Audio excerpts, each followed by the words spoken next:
Prior to the opening on Friday, August 9th, internet users suspected that there was some kind of feud going on with Blake and her co-star and director of the film, Justin Baldoni. Justin Baldoni partially linked to the movie's final cut. Now, the feud speculation originally began to swirl when fans noticed that Blake doesn't follow Justin on Instagram, nor does anyone else in the cast.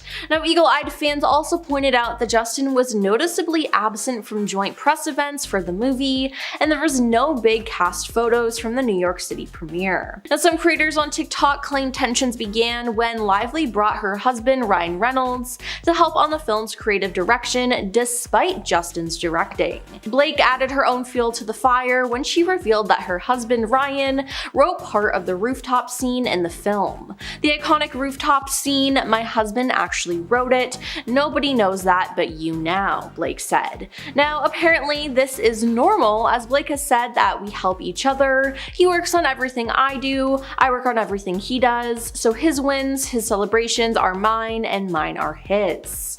Obviously could have made Justin upset, as fans seem to speculate that Blake and Ryan may have taken over, effectively stepping on Justin's toes. Now, a source even told The Hollywood Reporter that 2 different cuts of the movie emerged, though it's unclear who determined the final cut. Then he made some of a backhanded compliment on the red carpet to Blake. I think there are better people for that one," Justin told Entertainment Tonight when asked if he'd pull double duty again for the possible next installment. He added, "I think Blake Lively is ready to direct, that's what I think." The film's team, including Lively, have been criticized for their lighthearted promotion of what is a serious subject matter. Now, Blake has used the film to promote her brand, Betty Buzz, by selling Betty Blooms, a limited series of bouquets housed in Betty Buzz bottles, as a tie-in to her character's love of flowers. Now, a lot of people think this has been done in poor taste, not to mention that Ryan has brought his Deadpool 3 co-star Hugh Jackman to the premiere in an effort to promote their movie as well. Now, Justin only appeared on the red carpet solo and side by side with his wife Emily and other friends and family, but never with Blake or other co-stars. According to People magazine, Justin also allegedly didn't introduce the film ahead of the screening with Blake and Colleen Hoover, despite being the director and star of the film, which is just a little strange. But if I were Justin and I had to deal with all that, I'd be upset and as a result disconnected from my project as well. This whole incident is giving Don't Worry Darling energy with Harry Styles, Florence Pugh, and Olivia Wilde. Now, we all know how that ended, so it doesn't look too good with the cast of It Ends With Us. We'll just have to wait and see what new details come out about the cast and see what happens, but I'm sure the truth will come out eventually. Then there's also been rumors that Scarlett Johansson is not a fan of the couple, as she feels Blake stole Ryan from her. Before he was Blake's husband and the father of her 4 children, Ryan was married to Scarlett Johansson. Now, the pair got married in September 2008 after a year of dating, but cancelled it quits just 2 years later. Their divorce was finalized in 2011, coinciding with when Ryan started dating Blake, which raised some eyebrows. Ryan and Blake met on the set of Green Lantern before he had officially separated from Scarlett, leading to rumors that there was some infidelity in the relationship. Now, Ryan and Scarlett cited their hectic work lives as the primary reason for their split, but reports suggested that Scarlett believed Blake was to blame for the fallout of her marriage. Scarlett feels like Blake actually stole Ryan from her because it was when he started shooting Green Lantern with Blake in 2010 that everything fell apart, a source told the National Enquirer. Now, additionally, in 2011, a source told Us Weekly that Scarlett carried some resentment towards Blake for ruining her chances of reconnecting with Ryan. And hey, that seems like a valid reason to hate someone. Well, at least to me it does. Now, neither Scarlett or Ryan have ever discussed what really happened, but Scarlett did admit to relating to her Marriage Story character, who gets cheated on. In an interview with Variety Fair, the actor shared, "I had some kind of shared experience with the character, or with any person going through a divorce really." Now, I feel like that's definitely a hint of what she went through, so I don't blame her for hating Blake at all.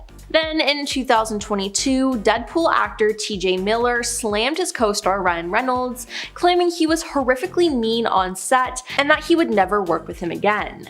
Now, that's saying true, as he was not a part of the 3rd Deadpool film. Would I work with him again? No, I sort of wish him well because he's so good as Deadpool. And I think it's weird that he hates me, he said on the Adam Carolla Show podcast. We had a really weird moment on Deadpool where Reynolds said, "Let's do one more take," and then as the character, he was horrifically mean to me, but to me, as if I was Weasel. He was like, "You know what's great about you, Weasel? You're not the star. You do just enough exposition that it's funny and we can leave and get back to the real movie." I just kinda listened and thought it was weird, and I got off stage and walked over and the whole crew was acting weird. Everybody was looking at each other like, what the F is he doing? Everybody was like, why is Ryan doing this? "I just think he's kind of an insecure dude," TJ continued. Now TJ then said he would not do a third Deadpool film even if he was offered twice as much money, which, like, yikes, I feel like that says a lot.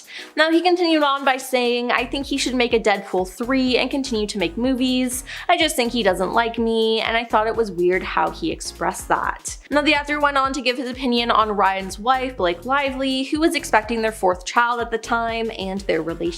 "I only met her once, but I had to look at her pregnancy pictures she showed so the paparazzi would go away," he said, referring to a post Blake made online.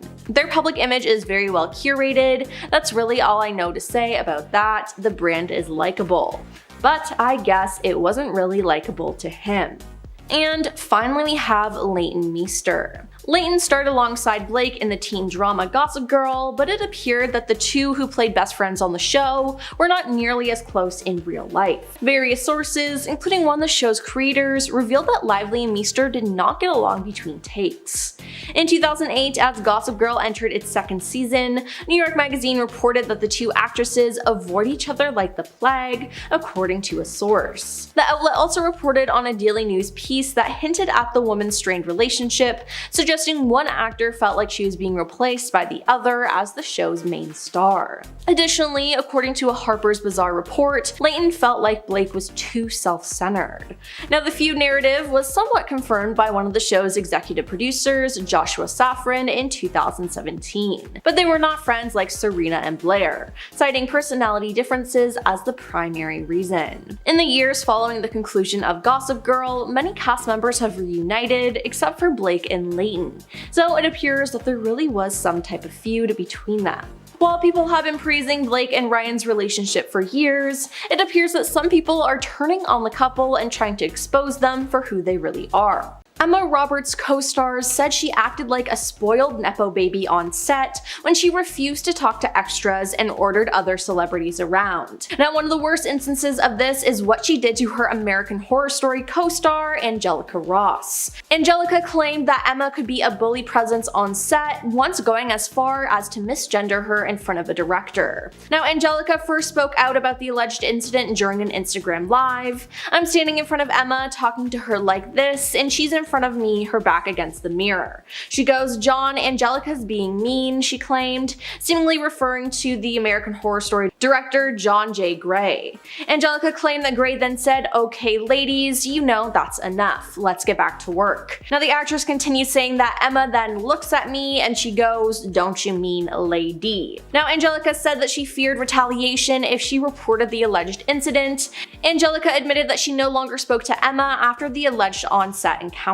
Then there's Kendall Jenner. Kendall Jenner comes from one of the most famous families in the world, and this has brought her a lot of opportunities. She made her debut at number 16 on Forbes magazine's 2015 list of top earning models, with an estimated annual income of $4 million. Now in 2017, Kendall was named the world's highest paid model by Forbes, which caused some controversy to say the least. Now after this, in an interview she did in 2018, went viral due to her working comments. She said she was never one of those girls who would do like 30 shows a season or whatever those girls do. More power to them, but I had a million jobs, not only catwalks, but everything else. Now these comments made many people angry, including fellow models. Model Janita Lapina shared a screenshot of Kendall's quote with her take, saying, "We are all hardworking and worked hard to be where we are. Nothing was given to us," she wrote.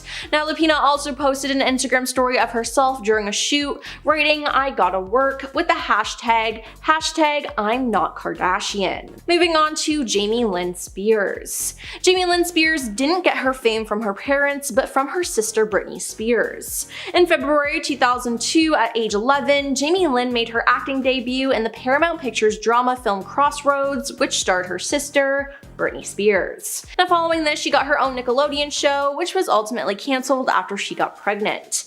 Now in July 2021, Worthy Publishing announced her plans to release a memoir, releasing a statement saying, "Jamie Lynn's book has been in development for the past 12 months and will allow the world to hear her inspiring stories in her own words for the first time." Now her memoir, entitled Things I Should Have Said, Family, Fame, and Figuring It Out, was released on January 18th, 2022, but it appeared that Jamie Lynn used her sister Britney Spears' highly publicized struggles in conservatorship to promote her new book, which is just disgusting. Now Britney actually called her out for this. On Instagram, she made a post with the caption, "The two things that did bother me that my sister said was how my behavior was out of control. She was never around me much 15 years ago at that time, so why are you even talking about that unless she wants to sell a book at my expense?" Next up is Alyssa Milano. In a long-standing TV feud, Charmed co-stars Shannon Doherty and Alyssa Milano decidedly did not get along. "I think I cried every single night of season 2, Shannon once told Entertainment Tonight, adding that their competitiveness got the best of them. Now in an episode of Shannon's podcast, their third co-star, actress Holly Marie Combs, finally revealed what happened before Shannon left the show. "We were told by Alyssa it's her or Shannon, and Alyssa has threatened to sue us for a hostile workplace environment." Holly then went on to say that Alyssa had footage of what made her feel uncomfortable and that she wouldn't be afraid to use it. Now Shannon was then let go of the show, while Holly was seemingly coerced to continue despite not wanting to. "They forced me to go back to a show I wanted nothing to do with," she admitted. Now this wasn't the only issue though, as during a Twitter feud with Alyssa, another co-star, Rose McGowan, tweeted, "You threw a fit in front of the crew, yelling, 'They don't pay me enough to do this shh.' Appalling behavior on the daily. I cried every time we got renewed because you made that set toxic AF." Then there's Kiefer Sutherland. Kiefer Sutherland is the son of Donald Sutherland and Shirley Douglas, who were both successful Canadian actors. Now Kiefer is a successful actor now, but not all of his co-stars have love for him. In 2010, Freddie Prinze Jr. joined Kiefer's action series 24, and then he gave an interview about his time on the show a few years later, and he didn't have anything positive to say about the star. Freddie said that Kiefer was unprofessional and that he hated every moment of working with him. Now it turns out that Kiefer was more than a little unprofessional while filming their scenes together. As Freddie says, "That's not me talking trash, I'd say it to his face. I think everyone that's worked with him has said that. I just wanted to quit the business after that, so I just sort of stopped," Freddie continued in the interview. Yikes. Now imagine being so horrible on set that your co-star quit their profession. That is just so messed up. On to Lottie Moss.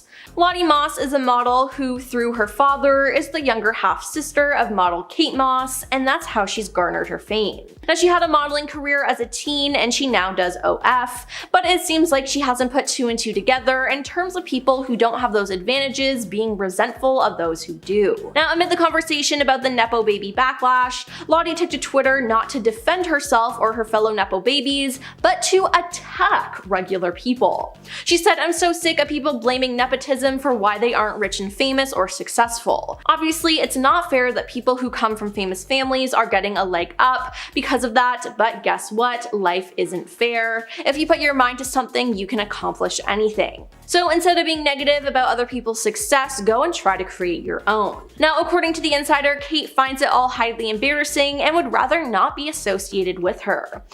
Dakota Johnson was born to actors Don Johnson and Melanie Griffith and followed in her parents' footsteps. Now her recent movie Madam Web came out and it was just horrible and was met with a lot of criticism. Now Dakota openly criticized the film as well, but it seems like fellow actor Russell Crowe had a problem with her expressing how she felt, and he has called her out. He said, "You're telling me you signed up for a Marvel movie and some effing universe for cartoon characters and you didn't get enough pathos," he said in a recent interview with GQ UK. "Not quite sure how I can make this better for you. It's a gigantic machine and they make movies at a certain size." Now Russell, who did declare that he didn't want to make any comments to what anybody else might have said or what their experience was, also pointed out that he has experience with superhero films, having starred in DC's Man of Steel and Marvel's Thor: Love and Thunder. He's also in Sony and Marvel's upcoming movie Kraven the Hunter, which is set in the same universe as Madam Web. If you're expecting this to be some kind of life life-changing event. I just think you're here for the wrong reasons. Now, however, Russell did acknowledge that doing superhero movies can be challenging at times. You sometimes have to convince yourself a lot more than the internal mechanisms of your character. Now, I don't agree with him here, as Dakota wants to be a storyteller and be attached to her character, but it seems like she didn't have a lot to work with on Madam Web, and she was honest about that. I don't think she should be punished for that. And lastly is Ben Platt.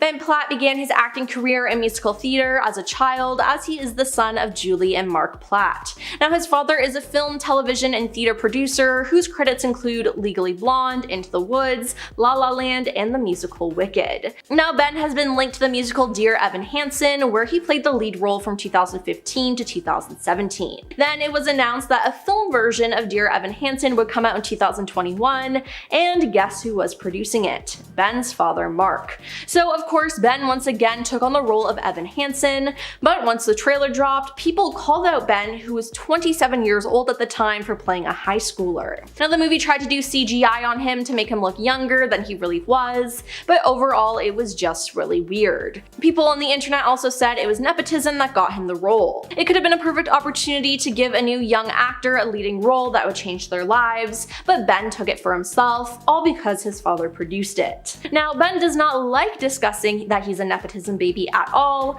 A reporter asked the actor about being featured in New York Magazine's Nepo Baby issue. "I'm curious, what was your response to that, and what do you make of that whole discourse?" the reporter asked Ben. "We're gonna skip right over that if we can," he then responded. According to the Rolling Stone reporter, Ben's publicist then added, "If we could just focus on theater camp, that would be great, thank you." American Psycho actress Chloe Sevigny is not too fond of Lawrence and made that fact known in an interview with E! News. The conversation that prompted the admission was about how Chloe wasn't like other actresses, as she isn't one to try and take on what other people want her to be. She isn't trying to be the pretty girl or the suggestive girl. In her words, "I'm not arching my back in every photo." She went on to say a couple names she admires, calling Angelina Jolie a great movie star and saying Emma Stone was really cute whenever she's herself. The star had few kind words when it came to Lawrence though, remarking that the Hunger Games star was annoying and too crass, adding on that she can do without her. Real Housewives star Erika Jayne and Hunger Games star Jennifer Lawrence got into a bit of a spat in 2022.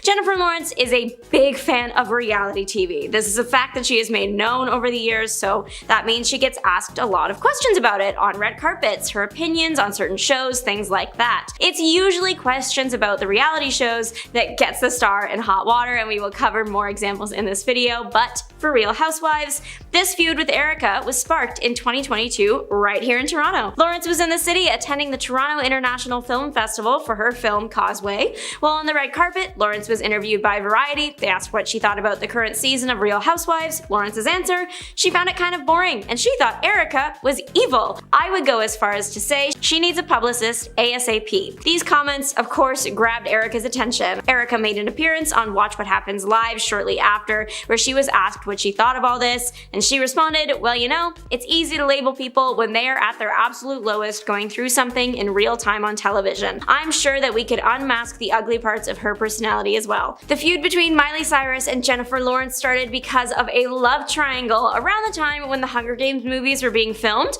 Miley Cyrus and Liam Hemsworth were very much an on-again, off-again kind of couple, so the timeline working in Jennifer Lawrence can get a little messy. Jennifer and Liam were starring as Katniss and Gale in the Hunger Games trilogy. On screen, the characters share a romantic attraction, and that seemed to start to move off-screen into real life. Some sources close to Miley at the time shared with Hollywood Life that Miley wasn't happy with this, and it was a big reason why she chose to get back together with Liam. It's unclear exactly how Lawrence felt about this whole thing, but she did admit something was going on when she admitted that her and Liam had makeout sessions on set off camera. With both actors being main players in major superhero films, you'd think Jennifer Lawrence and Jared Leto would have something to bond over, but the pair haven't seen eye to eye since a misunderstanding at the 2014 Oscars. The year prior, 2013's Oscars, was the year of the big fall. Lawrence won Best Actress and looked amazing while doing it, but her dress had it out for her, causing her to trip coming up the stairs.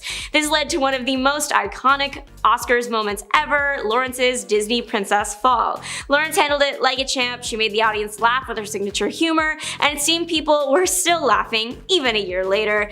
Jared Leto, his mother, and his brother, that is. As Lawrence was presenting 2014's Best Actress Award, Leto and his family couldn't seem to contain their laughter. This time, Lawrence hadn't really done anything to make them laugh with her, so the only explanation is that they must just be laughing at her. Not something you want to happen when presenting one of the biggest awards of the show, so she was a bit ticked off. However, it turns out Leto and co weren't laughing at Lawrence exactly. The host of the Oscars, Ellen DeGeneres, that year, had made a cheeky comment that caused the trio to crack up. All she mumbled was, "Don't fall." Of course, referencing the 2013 J-Law moment, the misunderstanding did cause a slight rift between the two actors at the time. J-Lo might not be a big fan of J-Law, and it's not just because she stole her nickname. A misunderstanding at the Met Ball one year caused J-Law to think J-Lo hates her. The story of the incident was shared by Lawrence during an appearance on The Tonight Show starring Jimmy Fallon. Speaking to Fallon, the pair's conversation shifted to the 2013 Met Gala and Met Ball,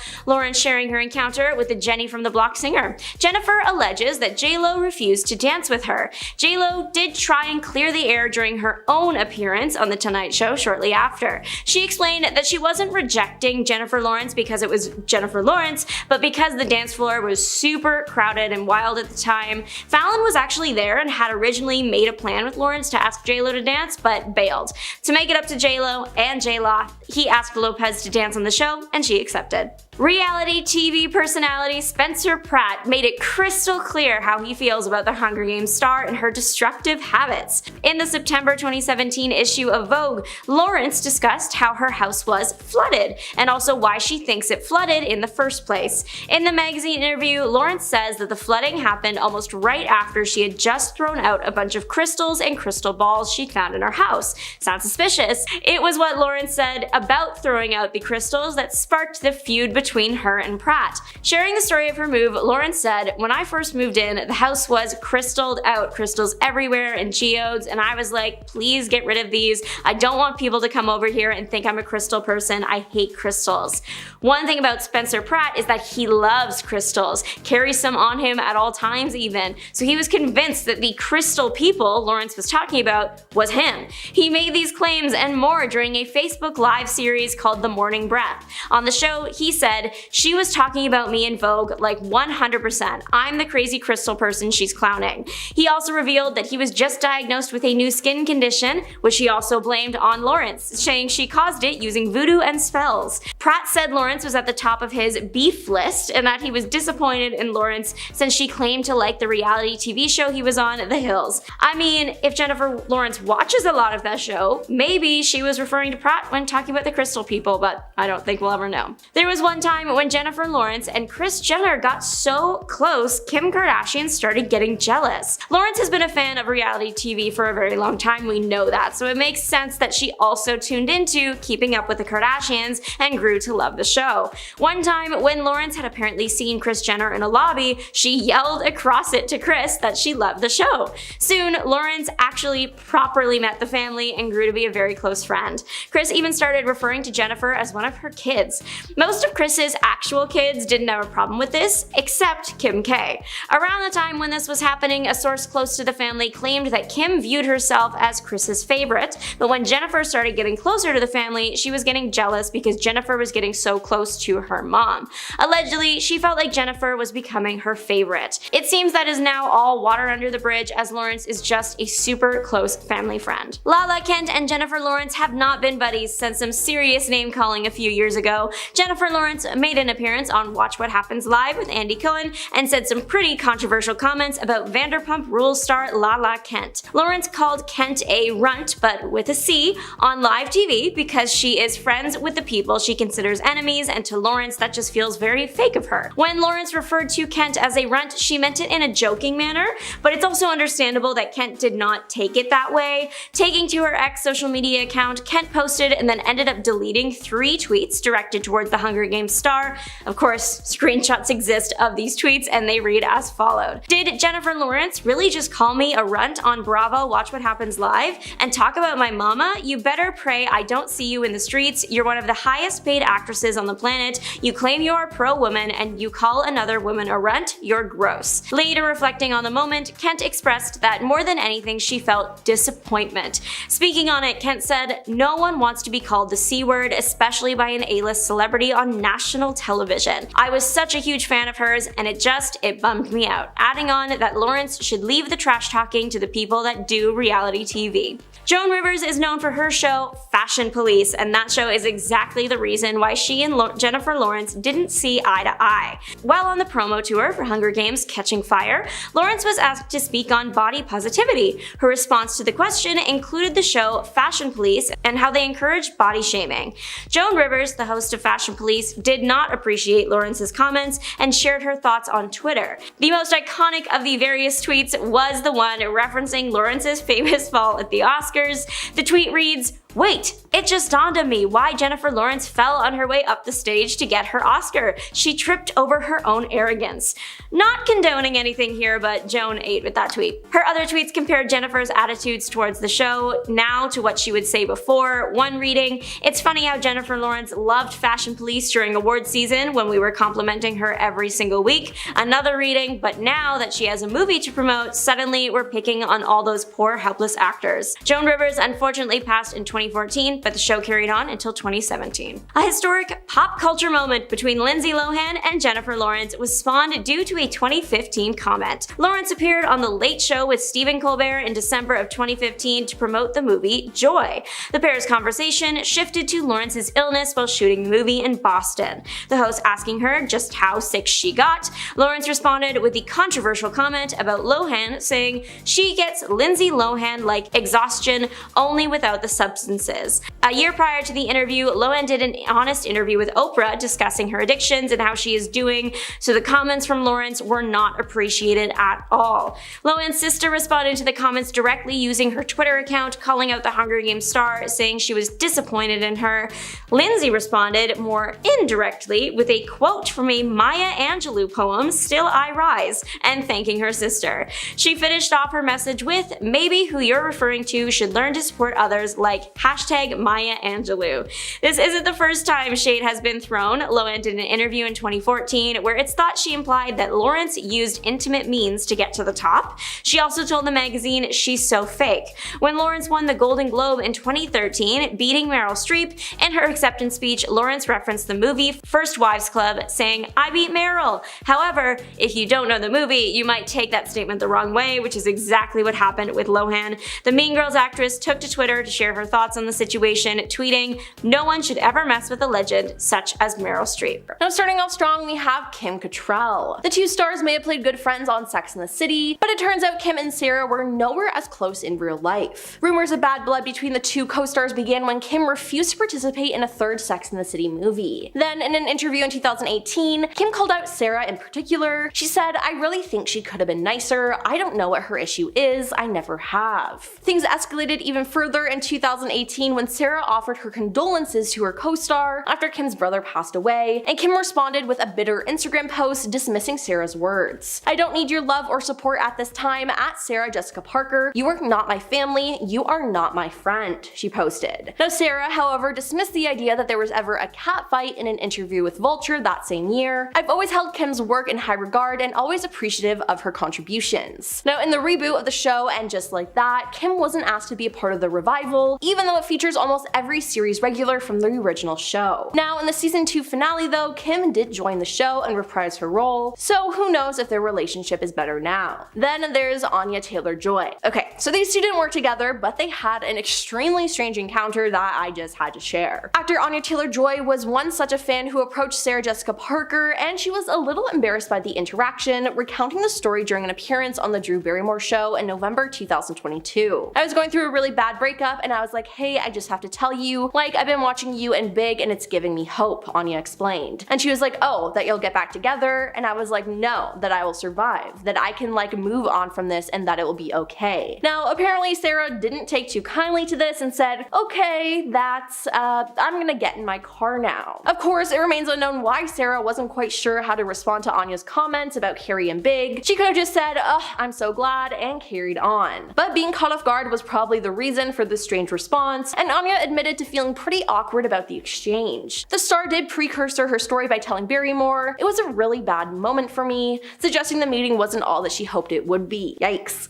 Now we have Robert Downey Jr. As we all know, Robert Downey Jr. has had some substance issues, and this got in the way of his career and his relationships. Sarah Jessica Parker had a 7-year relationship with Robert, which ended in 1991. Parker said that her attempts to be the steadfast presence for Downey made her feel like a parent, though she was in her early 20s and both actors were struggling to make their names in the industry. People around him would be dismissive of me, but I had given him stability and tried to create a steady heartbeat that allowed him to show up on time, she said. That made me angry and embarrassed me. Downey, through a rep, told the magazine that he had great respect for Sarah. Speaking about the relationship, he said, I was so selfish, he admitted. I like to drink and I had a drug problem and I didn't jibe with Sarah Jessica because it's the furthest thing from what she is. Sarah Jessica would pull me out of a hangover and we'd go pick out furniture together. She is a force of nature, he said. Moving on, we have her staff. Now, some of Sarah's emails were leaked and it appears that she had some specific rules for her staff. She instructs her staff household to refill a tiny 1.75 ounce container of Vaseline with a small spoon or knife for her children to use. She stresses that the refill jar can't be too big so it doesn't clutter the house, and the cutlery used to dispense the Vaseline must be hand washed using a paper towel and then go through the dishwasher. She also requests that a bottle of face wash and Neutrogena body wash be continually replenished for her son, James Wilkie, in his shower. But she insists the staff not buy multiples of anything and instead wants them to check the levels of each product daily, only replacing them once the product has completely run out. Now, another email included her shopping list for Taco Tuesday, which included whatever meat goes in tacos. Yeah.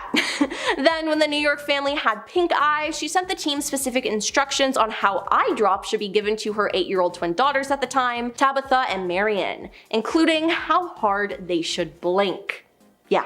Next up is Oprah. Sarah was once on Oprah's show, and Oprah's gushing all over her, telling her how great it is that she's taking care of the family and how much work it must be. Sarah said though, without missing a beat, I have a lot of help, I have a lot of people helping me, which of course is true. She's a multi-millionaire Hollywood celebrity, married to another multi-millionaire Hollywood celebrity, and she has her own household staff cooking and cleaning and taking care of her kids and running errands and all of that, and she wasn't afraid to admit it and give props to the mothers who don't.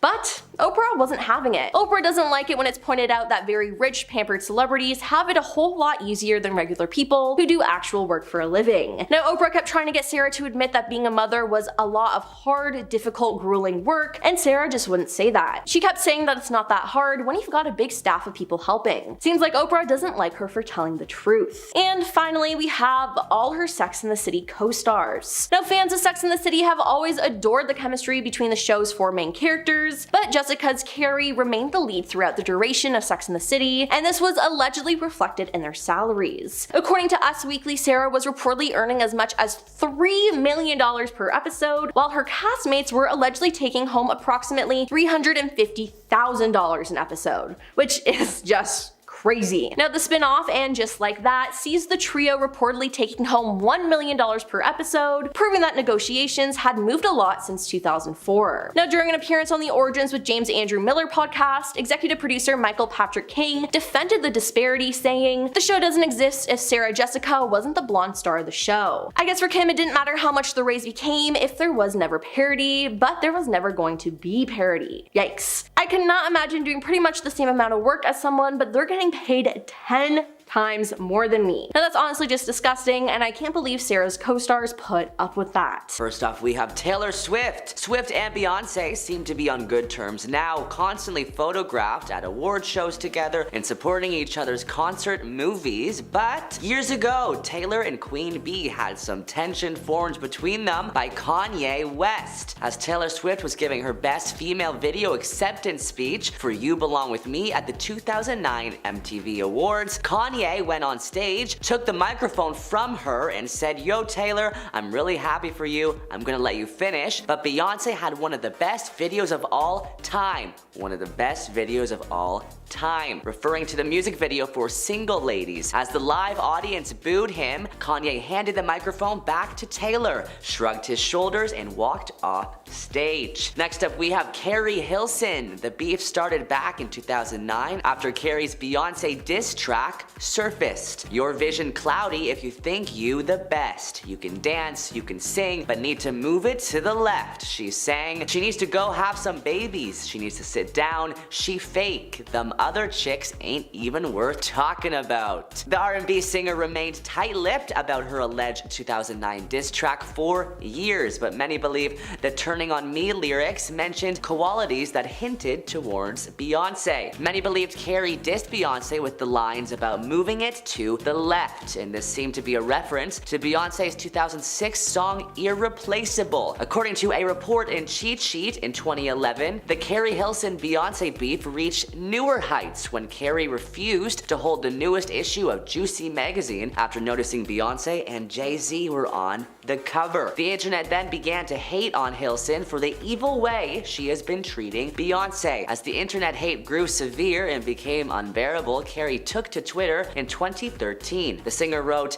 "You have no idea what your hateful words could do to someone's spirit. Years of verbal abuse from strangers all day long. Enough is enough." Next, let's discuss Beyonce's alleged rude restaurant behavior. Multiple servers have made an assortment of claims about her. Although Beyonce might seem down to earth at times, she also has a $70 million yacht, so it makes sense that there might be some stories of her behaving in a rude manner. In 2002 and 2006, a waitress says that Beyonce was very rude to her. According to the post on Quora.com, she first encountered the singer at Papa De, a restaurant in Houston, Texas, and Beyonce wouldn't look her in the eyes. Solange, Beyonce's sister, was nice, but Beyonce wasn't, she says. The waitress also came across Beyonce in 2006 at the NBA All-Star Game, which took place at the Houston, Texas Center. As the server posted, again, incredibly rude. "I get you are famous, but a true queen has class. So in my opinion, Queen Bee, or whatever she's called,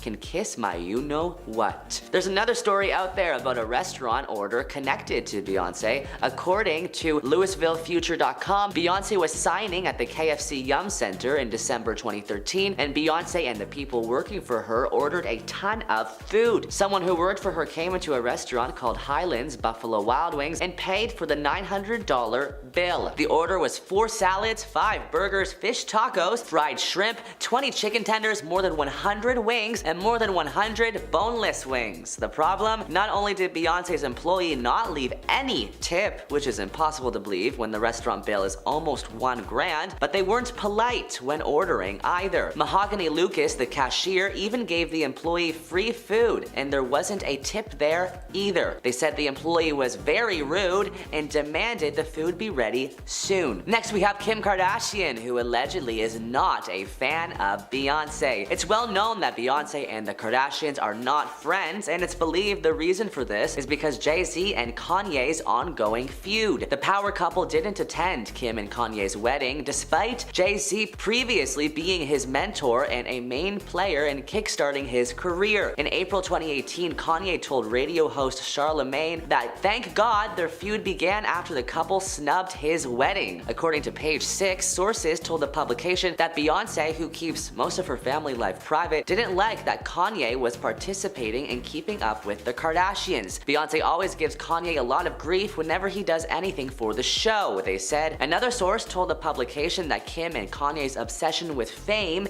irritates Beyonce. And Beyonce reportedly owned Kim K in a tense phone call. Beyonce flipped out on Kim when Kim called her to try and soothe tensions after Kanye's 2016 hospitalization, a source told the website. Basically, she told Kim to never ever contact her or her husband again and said stuff like she thought that the two of them are made for each other because they're both talentless and Pathetic. Next up, we have Wendy Williams. When Beyonce was set to release her HBO special, Life is But a Dream, Wendy Williams was quick to say, "I am a Beyonce fan. I'm gonna watch her upcoming documentary because fortunately, one of the TVs in our kitchen has closed captioning, so I'll be able to understand what she says." The audience began laughing nervously before Wendy went in for the kill. "You know, Beyonce can't talk. She sounds like she has a 5th grade education," she says. This did not go over well at all with Williams' audience, who responded with several boos. "Excuse me, I just said I was a fan," she said, "but we have to call a spade a spade." Next up, we have Azealia Banks. Azealia has a lot to say about everything and anything except her own music that apparently is not doing too hot. In 2016, following the release of Beyonce's album Lemonade, Banks was quick to respond to writer Ta-Nehisi Coates' praise of the singer's work. "I don't think for a second that Beyonce was intelligent enough to come up with any of those ideas on her own," she tweeted. But there is an update on the drama, as just a few weeks ago, Azealia made another comment about her. Beyonce announced details of her new album Renaissance Act 2 during the Super Bowl, and as soon as the commercial concluded, Beyonce released the project's first 2 singles, Texas Hold'em and 16 Carriages, and the banjo twang of the former and the slow pacing of the latter both seemed to confirm ongoing speculation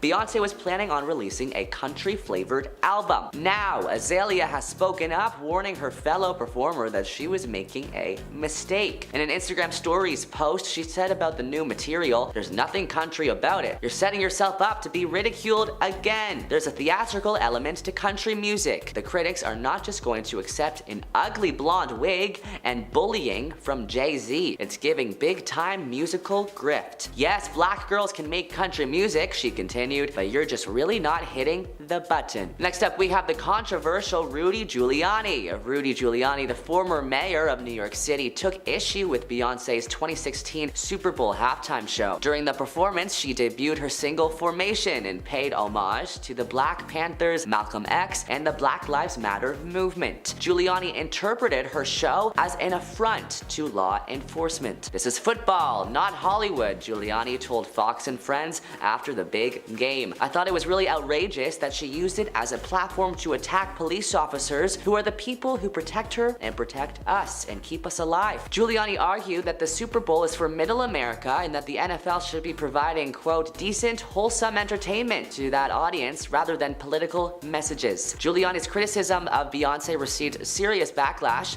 of their own. Included on that list, former Destiny's Child group member Kelly Rowland said in an interview with Us Weekly that, quote, "Giuliani should just shut up." Next up, we have actress Sanaa Lathan was accused of flirting with Jay-Z and biting Beyonce in the face at a party in December 2017. Yes, you heard that right. Comedian Tiffany Haddish told GQ that an unnamed actress was getting too close for comfort to Jay-Z at a party, so Beyonce allegedly intervened. And by intervened, we mean she supposedly said, "Jay, come here, this B-word," and snatched him. At least, that's how Tiffany Haddish remembers it. Haddish said one of Beyonce's friends later told her that this B-word just bit Beyonce. Wow. Next up, we have Kid Rock. The Born Free and cowboy rocker threw some serious shade at Beyonce in an interview with Rolling Stone. He told the music magazine that he is, quote, "flabbergasted by the attention she receives. Beyonce to me doesn't have an effing purple rain, but she's the biggest thing on earth," he said. "How can you be that big without at least one Sweet Home Alabama or old time rock and roll? People are like, Beyonce's hot, she's got a nice effing butt. I'm like, cool, I like skinny white chicks. Doesn't really effing do much for me." Beyonce has not responded to Kid Rock's offensive remarks. However, Beyonce fans, called the Beehive, have taken action to defend their Grammy Award-winning queen in a way only the Beehive could, by flooding his Instagram page with bee emojis. And then Kid Rock later posted a photo of bee repellent. Yikes. Lastly, we have Fox News presenter Bill O'Reilly. The famously right-wing host labeled Beyonce's video for the song Partition as, quote, "exploitative garbage," and suggested it will encourage pregnancy among teen African-American females.